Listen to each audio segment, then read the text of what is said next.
तस्वीरें आ गई हैं। प्रधानमंत्री नरेंद्र मोदी बीजेपी मुख्यालय पहुंच गए हैं। जेपी नड्डा और नितिन नबीन उनके साथ नजर आ रहे हैं। सबसे पहले नितिन नबीन ने फूलों का गुच्छा देकर प्रधानमंत्री नरेंद्र मोदी का स्वागत किया है बीजेपी मुख्यालय में।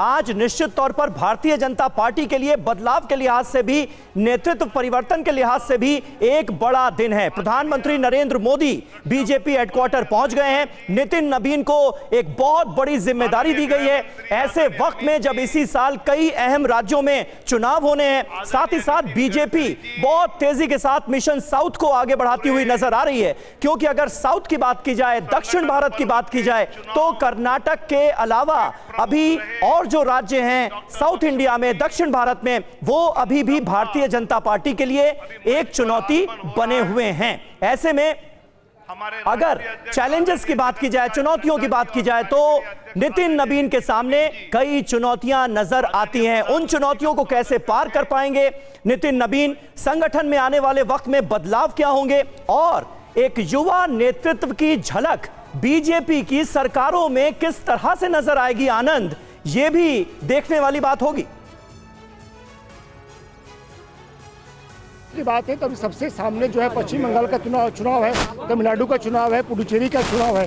और अमित शाह पहले भी कहते रहे हैं कि बीजेपी का पीक तभी आएगा जब बीजेपी तमिलनाडु में, केरल में और पश्चिम बंगाल में अपनी दम पर सरकार बनाएगी। तो जाहिर तौर पर नितिन नबीन के लिए चुनौती रहेगी। और साथ ही साथ जो अगला लोकसभा चुनाव है 2029 का, वो भी नितिन नबीन की अगुवाई में ही लड़ा जाएगा, क्योंकि जाहिर तौर पर हालांकि 3 साल का टर्म पूरा जैसा जेपी नड्डा के साथ हुआ था, बीजेपी उनको ही अध्यक्ष रखेगी, ये बात अभी तक साफ हो रही है। तो ऐसे में नितिन नबीन के लिए बहुत चुनौतियां, यूपी का चुनाव है, साथ ही साथ केरल से लेकर तमिलनाडु, पुडुचेरी समेत कई ऐसे राज्यों के चुनाव है जहां पे उनको अपनी सांगठनिक जो कौशलता है वो दिखाने पड़ेगा। लेकिन एक बात उनके सबसे बड़ा प्लस पॉइंट है कि बीजेपी लगातार जो है केंद्र में तीसरी बार सत्ता में, उनके पास प्रधानमंत्री नरेंद्र मोदी जैसा चेहरा है, अमित शाह जैसे संगठन करता है, और उसके साथ साथ 16-17 करोड़ कार्यकर्ताओं की फौज है, और कई राज्यों में बीजेपी या फिर एनडीए शासित राज्यों की, एनडीए शासित दलों की सरकार है। तो जाहिर तौर पर ये उनकी बिल्कुल। और ये देखिए तस्वीरें, आनंद आप जारी रखिएगा, तस्वीरें हम अपने दर्शकों को दिखा रहे हैं। और जैसा कि हमने थोड़ी देर पहले बताया था, बीजेपी शासित राज्यों के तमाम मुख्यमंत्री भी वहां पर पहुंचे हुए हैं।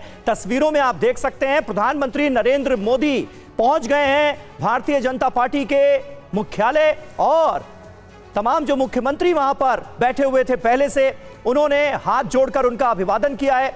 भारतीय जनता पार्टी के कार्यकर्ताओं के लिए, नेताओं के लिए आज का दिन बड़ा है। सबसे बड़ी पार्टी, बल्कि ये कहा जाता है कि देश ही नहीं दुनिया की सबसे बड़ी पार्टी है भारतीय जनता पार्टी, और बीजेपी के नवीन युग की शुरुआत हो रही है। 45 साल के युवा अध्यक्ष को भारतीय जनता पार्टी की कमान मिलने जा रही है। एक ऐसा नेता जो कि बिहार से आता है, 45 साल जिसकी उम्र है, 2006 में जिसने अपने राजनीतिक करियर की शुरुआत की थी। और जब नितिन नबीन ने अपने करियर की शुरुआत की होगी तो उन्होंने सोचा भी नहीं होगा कि सिर्फ 45 साल में उस पार्टी को जिसे वो ज्वाइन कर रहे हैं, जिसमें सहयोग दे रहे हैं, उसके वो अध्यक्ष चुने जाएंगे, उसके बॉस बन जाएंगे। ये तस्वीरें आप देखिए, बीजेपी के निर्विरोध अध्यक्ष चुने गए हैं नितिन नबीन। प्रधानमंत्री नरेंद्र मोदी, गृह मंत्री अमित शाह, तमाम बड़े दिग्गज नेताओं की मौजूदगी में आज औपचारिक तौर पर इस बात का ऐलान होगा कि बीजेपी के नए अध्यक्ष चुने गए हैं नितिन नबीन, और भारतीय जनता पार्टी के नवीन अध्याय का हो गया है आगाज। मंच पर पहुंच गए हैं प्रधानमंत्री नरेंद्र मोदी। आनंद, आदरणीय प्रधानमंत्री जी, आदरणीय नड्डा जी, आदरणीय नितिन नबीन जी, सब यहां उपस्थित है। आनंद प्रकाश पांडे हमारे संवाददाता इस वक्त हमारे साथ मौजूद हैं। आनंद, मेरी आवाज मिल रही है आपको? यहाँ पर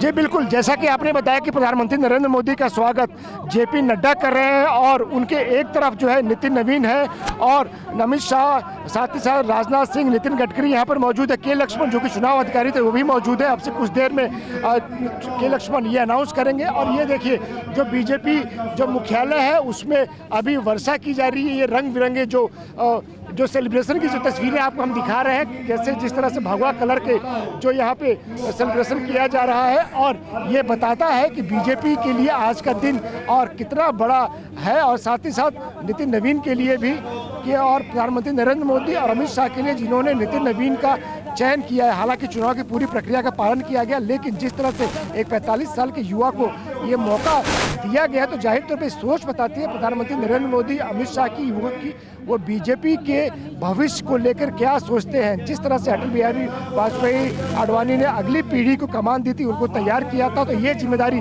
अभी नरेंद्र मोदी और अमित शाह के ऊपर थी कि वो भी बीजेपी में एक ऐसी पीढ़ी तैयार करे जो कि उनके बाद या फिर जो अभी मौजूदा बीजेपी के है उसको और आगे लेकर जाए। तो ऐसे में नितिन नवीन का चयन किया गया। अभी प्रधानमंत्री नरेंद्र मोदी से उनको मार्गदर्शन मिलेगा, और यहाँ पर तमाम जो कार्यकर्ता मौजूद है, प्रतिनिधि मौजूद है, और जो राष्ट्रीय परिषद के सदस्य यहाँ पर मौजूद है, उन सबको प्रधानमंत्री नरेंद्र मोदी संबोधित भी करेंगे। बेसिकली ये एक मैसेज देने की कोशिश है कि भले नितिन नवीन युवा है, लेकिन उनके पास अनुभव सरकार का भी है, संगठन का भी है, और जब इतना बड़ा एक राजनीतिक परिवार है, उसमें 16 कार्यकर्ता है, वहाँ पर नेताओं और संगठनकर्ताओं की इतनी बड़ी फौज है, अगर उन सब का साथ मिलेगा तो कोई भी चुनौती जो है वो बड़ी नहीं रह पाएगी। भले वो तमिलनाडु की चुनाव हो, केरल हो, पुडुचेरी हो, या फिर तमाम राज्यों के चुनाव हो। ऐसे में प्रधानमंत्री नरेंद्र मोदी का चेहरा साफ देखिए, कैसे एक उनके चेहरे पे का एक जो तेज है वो बताता है कि जो ये चयन है उनका चयन बिल्कुल सही है, और बार बार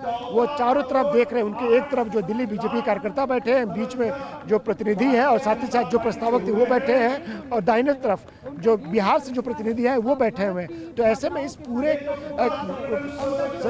मौके को एक बड़े समारोह के तौर पे बीजेपी यहाँ पर सेलिब्रेट कर रही है, और मौका है भी सेलिब्रेट करने वाला, क्योंकि बीजेपी में आज पीढ़ीगत बदलाव हो रहा है, एक ट्रांजिशन का दिन है आज। 45 साल के नितिन नवीन कमान संभालने जा रहे हैं, और यहाँ पर जैसे ही यहाँ पे कार्यक्रम खत्म होगा तो सबसे पहले नितिन नवीन यहाँ से ठीक बीजेपी मुख्यालय के ठीक सामने जो दीनदयाल उपाध्याय पार्क है, वहाँ पर दीनदयाल उपाध्याय की मूर्ति लगी है, जो बीजेपी के आइडियोलॉग थे, वहाँ जाकर वो फूल वहाँ पर अर्पित करेंगे, श्रद्धा सुमन अर्पित करेंगे। और आप देखिए जो के लक्ष्मण है, जो चुनाव अधिकारी थे, वो अनाउंस करने जा रहे हैं नितिन नवीन का नाम।